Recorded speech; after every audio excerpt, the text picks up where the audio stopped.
यह स्थान से अपने ही देश से बोलो जय गुरुदेव। जय गुरुदेव। जय गुरुदेव।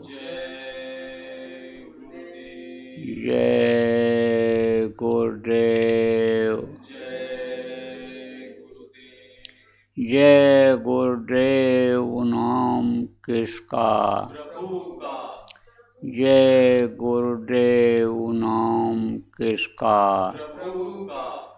प्रभु का पावन नाम। जय गुरुदेव। प्रभु का पावन नाम। जय गुरुदेव। जय गुरुदेव। जय गुरुदेव। सर्वसमर्थ सर्वत्र स्मरणीय परम पूज्य गुरु जी महाराज, ऑनलाइन जुड़े हुए सभी देशों के प्रेमी बच्चे एवं बच्चियों, आज ऑनलाइन आप लोगों के दर्शन का मौका मिला। दो बात आपको बताने का मौका जीवन में जो ये मिल रहा है, बहुत बड़ी दया गुरु महाराज की है। हमारे ऊपर भी हुई और आपके ऊपर भी हुई। आज 4 अक्टूबर भारत के अनुसार रात को 8 बजे आप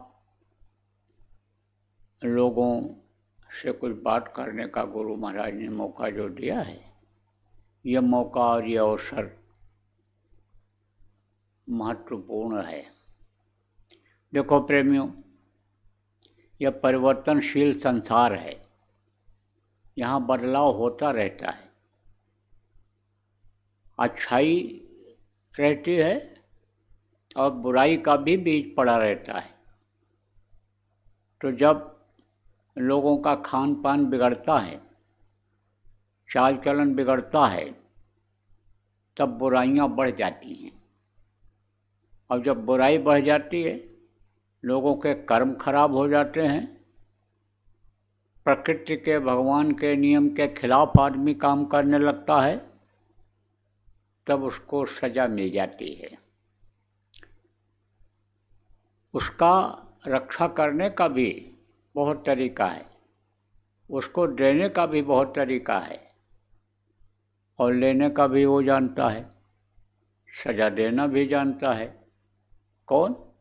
जिसके देश में हम आप रहते हैं। आप तो विभिन्न देशों में रहते हो। इन देशों को किसने बनाया? आदमी ने बनाया, आदमी ने बंटवारा किया, आदमी ने बसाया, आदमी व्यवस्था देख रहा है। लेकिन ये जो सब दुनिया पूरी है, ये जो मृतलोक कहा गया, ये जो पिंड देश कहा गया, इसको जिसको लोग भगवान कहते हैं, ईश्वर कहा जाता है, उसने बनाया है। तो वो बनाना भी जानता है और बिगाड़ना भी जानता है। तो जैसे आप जिस देश में रहते हो, उस देश का नियम है। नियम का जब पालन करते हो तो आपसे कोई कुछ नहीं कहता है, लेकिन जब नियम तोड़ते हो तब वहाँ सज़ा के भागीदार हो जाते हो, और जो नियम तोड़ते हैं उनको सज़ा मिलती है। तो इस समय पर ये जो देखा जा रहा है, ये भगवान का जो नियम है, उसको लोग ख़त्म कर देने में ही जैसे लगे हुए हैं। प्रकृति के नियम के खिलाफ ही लोगों की करने की आदत बन गई। इंद्रियों के सुख के लिए, भोग के लिए आदमी एकदम बिल्कुल अंधा सा हो रहा है।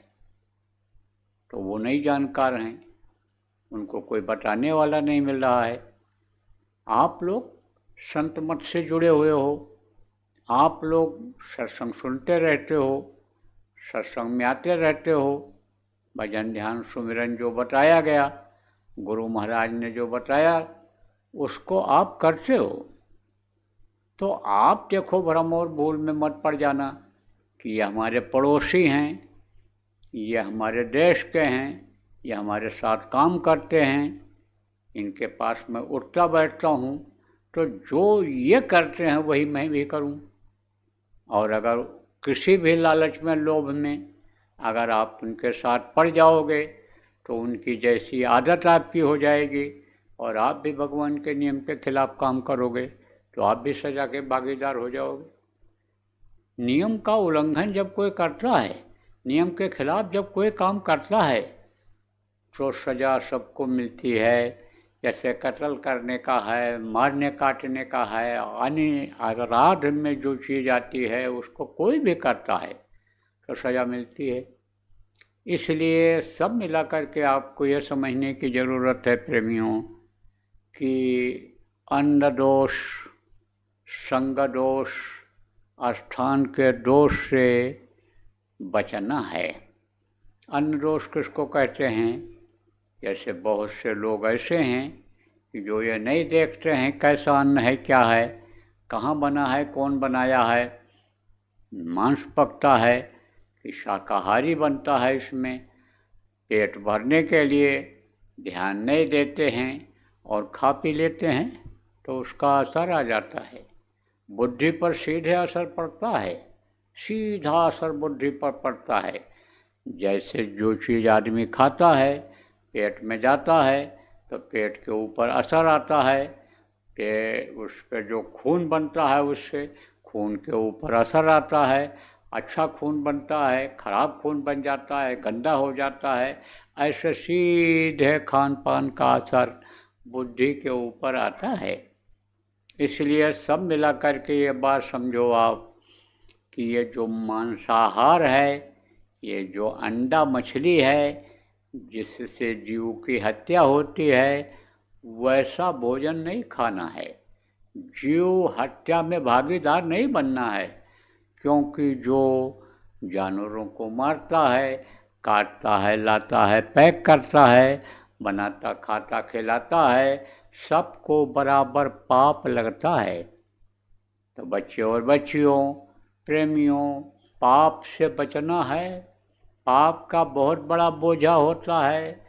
पाप का बोझा अगर सिर पर आ गया तो फिर दब जाओगे, दबते चले जाओगे, फिर जो है उठना मुश्किल हो जाएगा। इसलिए पाप से बचना है।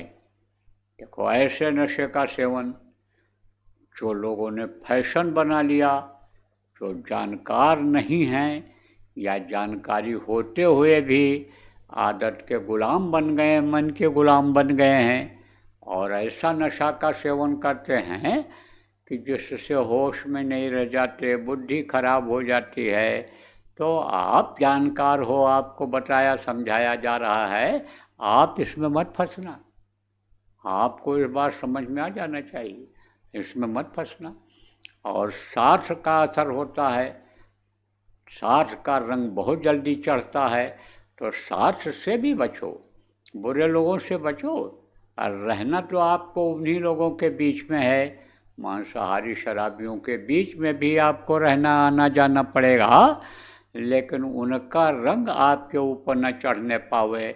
आप अपना रंग जो भक्ति का है, भाव का है, प्रेम का है, वो रंग उन पर चढ़ा दो। आपके ऊपर उनका रंग चढ़ना नहीं चाहिए। देखो प्रेमियों, अगर आप देखो सच्चे दिल से सोचो तो समय धीरे धीरे खराब आता जा रहा है और समय का नज़ारा आप लोगों के देशों में भी दिखाई पड़ रहा है।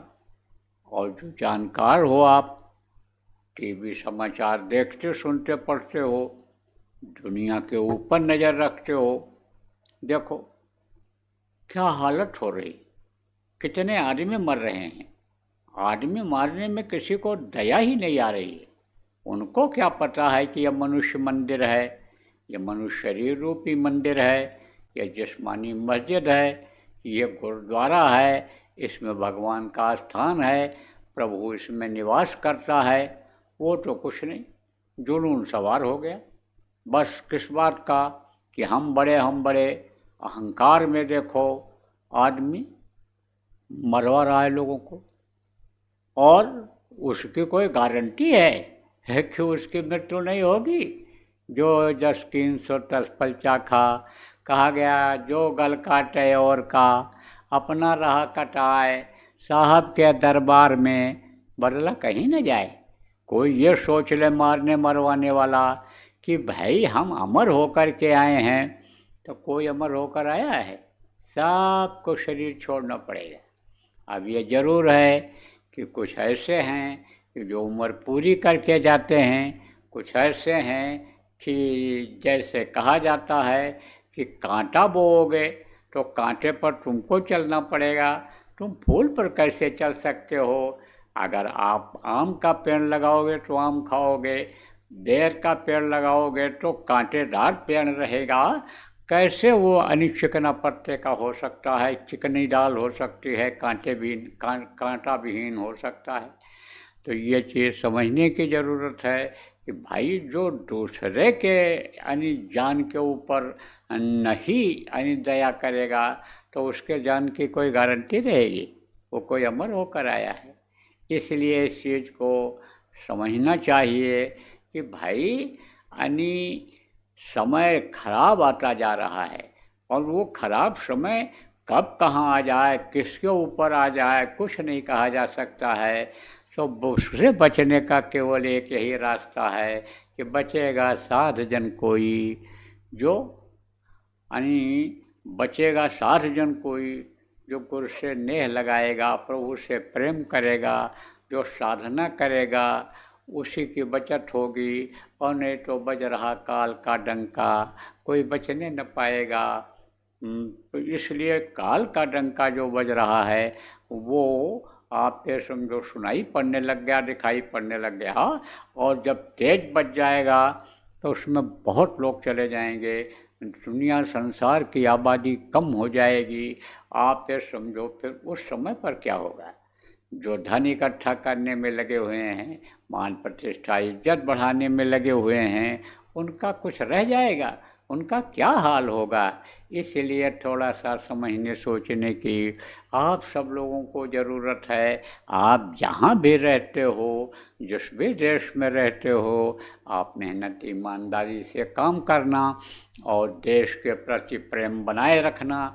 लोगों को आप जो भी होता है सम्मान देना। आप ये समझो कि भूखा रूखा कोई हो, आप खिला सकते हो, आपके पास है खिला देना। यानी जो असहाय है, दुखी है, हो सके उसकी मदद करना। लेकिन ये जो नामदान आप लोगों को मिल गया है, इस नाम को मत भूलना। नामदान देने वाले जिनको गुरु कहा जाता है, उनको मत भूलना, उस प्रभु को मत भूलना। आप ये हमेशा याद रखना कि भाई पता नहीं कब श्वास पूरा हो जाए और ये शरीर छूट जाए, और शरीर छूटने के बाद फिर हम कुछ कर नहीं पाएंगे। जो कुछ करना है शरीर के चलते चलते कर लेना है। इस चीज़ को आप सब लोग ध्यान रखना, याद रखना। देखो प्रेमियों, यहाँ भारत में प्रचार प्रसार और कार्यक्रम हो रहे हैं। अभी यहाँ पर कार्यक्रम हुआ, आपका उज्जैन में कार्यक्रम हुआ। अभी समझो उधर राजस्थान में लोग प्रयास कर रहे हैं, परमिशन वगैरह मिल जाएगा, व्यवस्था वो कर रहे हैं। तो दशहरा का कार्यक्रम राजस्थान में होगा। उत्तर प्रदेश के लखनऊ में आप ये समझो शरद पूर्णिमा का कार्यक्रम होगा। तो ये बराबर कार्यक्रम हो रहे हैं। उसके बाद में दीपावली आएगी। दीपावली में आप समझो कि कार्यक्रम आपके उज्जैन में होगा। जब से आश्रम बना तब से दीपावली और होली का कार्यक्रम यहीं होता आ रहा है। तो आप लोग कभी मौका मिले जब भी, तभी आ जाया करो। दर्श स्पर्श भी हो जाएगा, और अपना यहाँ के जहाँ के आप रहने वाले हो वहाँ भी आप हो लिया करोगे। आपके परिवार के लोग या जो भी होंगे उनका भी मन प्रसन्न होगा, और मिलना जुलना भी हो जाएगा। तो आप लोग जिसको जब जैसे मौका मिले समय निकाल लिया करो और आ जाया करो। तो बोलो जय गुरुदेव।